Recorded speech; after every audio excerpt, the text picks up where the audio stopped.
যেটা বারান্দাতে এনে রেখে দিয়েছি, কারণ এখানটাতে প্রচুর রৌদ্র আসে, অনেকটাই রৌদ্র আসে। তো এখানে রৌদ্রে বসে বসে সবজি কাটবো, ঠান্ডা লাগে, রান্নাঘরটা ভীষণই ঠান্ডা আমাদের। তো চলো কি কি সবজি কাটি তোমাদের একবার দেখায়, আর রান্নাঘরে একটু ঘুরিয়ে নিই। হাই এভরিওয়ান, তোমরা সবাই কেমন আছো? আশা করছি তোমরা সুস্থ আছো, ভালো আছো। আমিও কিন্তু ভালো আছি। আজকের ব্লগটা কিন্তু আমি অনেকটা সকাল থেকে আরম্ভ করে দিলাম। আজকে একটা সকালে রিচুয়াল আছে, তোমরা তো সেটা সবাই জানো। আজ হচ্ছে পশুরা, তাই আমরা বাস্তিকে পিঠে দেই। তো সকালে ঘুম থেকে উঠে আমার বাসি কাজ যা যা ছিল সেই সব কিছু কমপ্লিট করে আমি কিন্তু স্নান করে ইষ্টভীতি করে প্রথমে পূজা দিয়ে দিয়েছি ঠাকুরকে।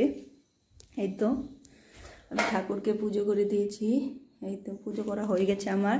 এবার আমার বর ঘুম থেকে উঠে স্নান করে ইষ্টভীতি করে ও কিন্তু বাস্তিকে পিঠে দেওয়ার জন্য রেডি হয়ে গেছে, আর ওর কিন্তু পিঠে দেওয়া হয়েও গেছে। তো দেখো এইভাবে আমাদের পিঠেটা দেয় বাস্তিকে, সবাই দিচ্ছে, চারিদিকে কিন্তু অনেক শঙ্খধ্বনি উলুধ্বনি শোনা যাচ্ছে, সবাই দিচ্ছে। তো বন্ধুরা ভিডিওটা দেখতে থাকো, সম্পূর্ণ ভিডিও দেখো, আশা করছি তোমাদের ভালো লাগবে।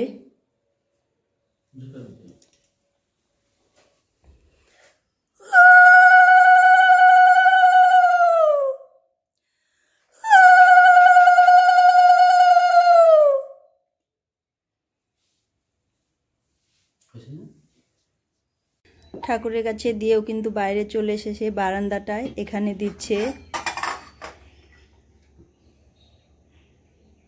আজ কিন্তু বাইরে বেশি কুয়াশা পড়েনি, বাইরে ওয়েদারটা সুন্দরই আছে, রৌদ্র উঠতে পারে, রৌদ্র ভাব হয়ে গেছে। আর কালকের কাপড় আমাদের শুকায়নি, বারান্দাতেই রয়ে গেছে, একটু পরে ছাদে মেলে আসব। আর এটা হয়ে গেলে, এই নিয়মটা হয়ে গেলে কিন্তু পিঠে ভাজতে হবে, সাদা পিঠে। খোলা চাপড়ি ভাই ধর করতে ধর।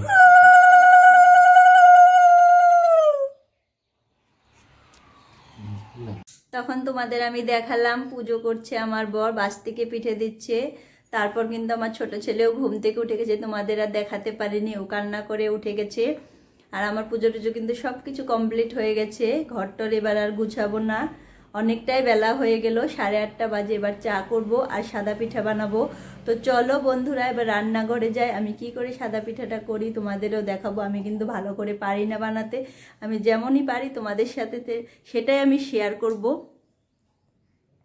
এই তো বড় ছেলেও ঘুম থেকে উঠে গেছে, বিছানাপাতি এইভাবে পড়ে আছে। এবার আর গোছগাছ কিছু করব না, পরে গোছাবো। আর পিঠেটা করব আর চা করব। এখানেও দিয়ে দিয়েছে পিঠে, দেখো সব জায়গায় দিয়েছে। আর আমি কিন্তু পিঠে করার জন্য সব কিছু রেডি করে নিয়েছি। আর আজ কি হয়েছে, সকালবেলা কিন্তু অনেকটা রৌদ্র উঠে গেছে, বেলা যেহেতু অতটা হয়নি, 8:30টার মতো হবে, কিন্তু রৌদ্রটা অনেকটা তাড়াতাড়ি উঠে গেছে। তো চলো এই তো দেখো আমি কিন্তু সব রেডি করে তো পিঠের গোলা রেডি করে নিয়েছি। তারপর গুলাটা গুলে ছেলেকে খাওয়াই দিলাম, ফ্রেশ করালাম, তারপর ওকে খাওয়ালাম। ওর বাবা নিয়ে গেছে ছাদে, ছাদে নিয়ে গিয়ে তারপরে কালকের যে কাপড়গুলো রয়ে গেছে সেগুলো শুকা দেবে। ভাবলাম আমি পিঠেটা করি, ওরা শুকা দিয়ে আসুক, এবারে চাটা খেয়ে নেবো। আর তো কালকের পিঠে যে করেছিলাম সেই পিঠেও কিন্তু রয়ে গেছে।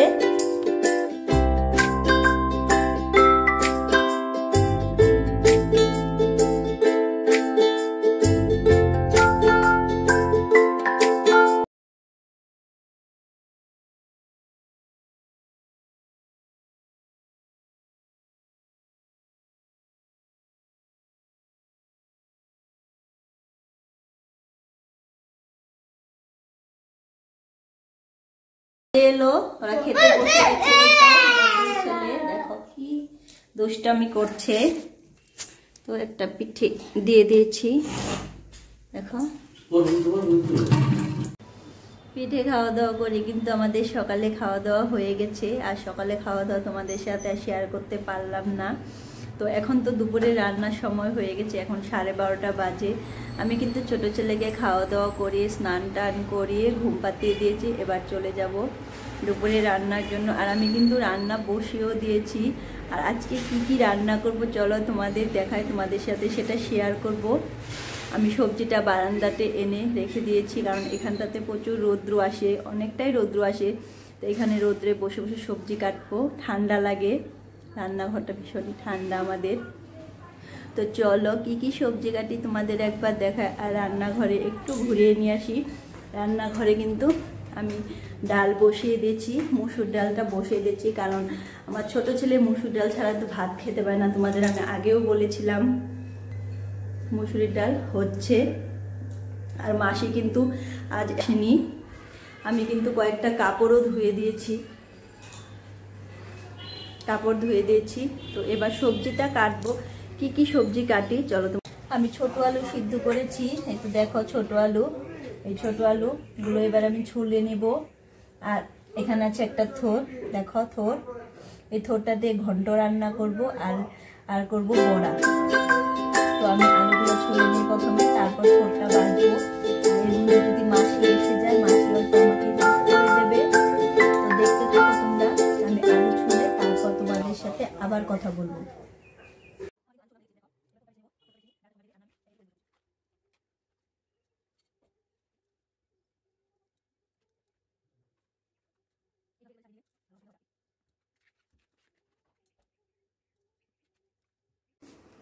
সবজি টবজি কাটাকাটি করে কিন্তু আমার রান্না কমপ্লিট হয়ে গেছে তোমাদের সাথে। তার মাঝখানে আর কোনো কথাই বলতে পারিনি, কোনো কিছু শেয়ারও করতে পারলাম না। তো চলো বন্ধুরা, আমি কি কি রান্না তোমাদের একবার দেখিয়ে দিই। আর আমার রান্না হতে না হতেই আমার বড় ছেলের কিন্তু খিদে পেয়ে গেছে, আর ও কিন্তু খেতেও বসে গেছে। আর ওর বাবা ধনেপাতার বড়া খাবে, তাই ধনেপাতার বড়া করছে। আমি বললাম ভাত দিয়ে দেবো, ওর পরে খাবো, একটু ধনেপাতার বড়া করে তারপরে ভাত খাবো। আমার ছেলে এখানে দেখো খেতে বসে গেছে ও।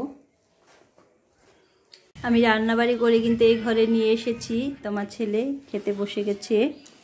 আর আমি কি কি রান্না করেছি, এখানে আছে থোরের ঘন্ট, আর এখানে আছে ছোট আলু দিয়ে পনির দিয়ে ঝোল রান্না করেছি দেখো। এখানে আছে ডাল, আর এখানে আছে কোয়াশ দিয়ে আলু দিয়ে পাঁপড় দিয়ে ঝোল। এটা রান্না করতে চেয়েছিলাম না, তবু ছেলে বলল খাবো, আর ও কিন্তু কোয়াশ খেতে ভীষণ ভালোবাসে, তার জন্য এটা রান্না করা। আর এখানে ভাত আছে। রান্নাঘরে একটু তোমাদের ঘুরিয়ে নিয়ে আসি, রান্নাঘরটাও একটু দেখাই তোমাদের। হ্যাঁ, কিন্তু আমার বর রান্না করছে, বললাম ধনেপাতার বড়া খাবে, ও ধনেপাতার বড়াটা করছে। আর এখানে থোর ভেজেছে, তো থোর ভেজে নামিয়ে রেখে দিয়েছে। আর এখানে তো ধনেপাতার বড়া আর বেগুন, বেসন বোধহয় বেশি হয়েছিল, 3 টুকরো বেগুনও ভেজেছে। খাওয়া দাওয়াটা কমপ্লিট করে তারপর তোমাদের সাথে আবার কথা বলবো।